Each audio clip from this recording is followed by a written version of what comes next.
विप्लव बाजोरिया यांची हायकोर्टामध्ये याचिका होती, त्यावर नेमकं काय झालं? आपल्यासोबत प्रशांत देशपांडे सर आहेत. सर, काय नेमकं कोर्टाने सांगितलेलं आहे? जसं आपल्या सगळ्यांना माहिती आहे की MLCच्या कालचं नॉमिनेशन रद्द झाल्यानंतर आज रिट पिटिशन आलं होतं इथे.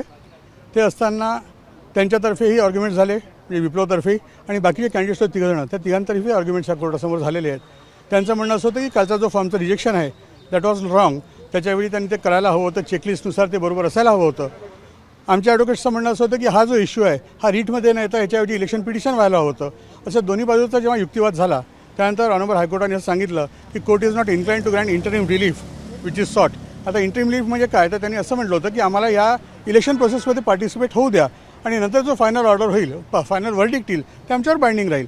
पण ऑनरेबल हायकोर्टाने ते मान्य केलं नाही आणि इंटरिम रिलीफ त्यांना दिलेला नाही.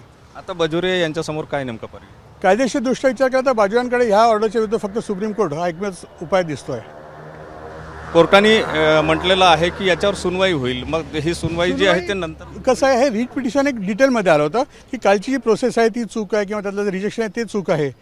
ते चूक होतं की बरोबर होतं, ह्याच्यासाठी सुनावणी होईल. ती 2 वीक्स नंतर म्हटलं त्यांनी. त्यात आम्ही आमचा से दाखल करू, जे रिटर्निंग ऑफिसर आहेत ते त्यांचा से दाखल करतील, मग त्याची लिगॅलिटी ठरेल. पण आजची जी प्रेयर महत्त्वाची होती ती ही की तो रिजेक्ट केलेला जो माणूस आहे की ती व्यक्ती आहे त्यांना या इलेक्शनमध्ये पार्टिसिपेट करू द्या. ती प्रेयर आज रिजेक्ट झालेली आहे. आता त्यांना इलेक्शनमध्ये पार्टिसिपेट नाही करता येणार. तेच त्या कोर्टाने म्हटलं की त्यांना ते नाही करता येणार. नक्कीच या ठिकाणी आपण जर बघितलं तर बाजोरिया यांच्या याचिकेवर सुनवाई झाली आणि त्यांना आता जो दिलासा मिळाला पाहिजे होता तो दिलासा मिळताना दिसून येत नाही. कॅमेरामन साईसह सुनील ढगे, TV9 मराठी, नागपूर.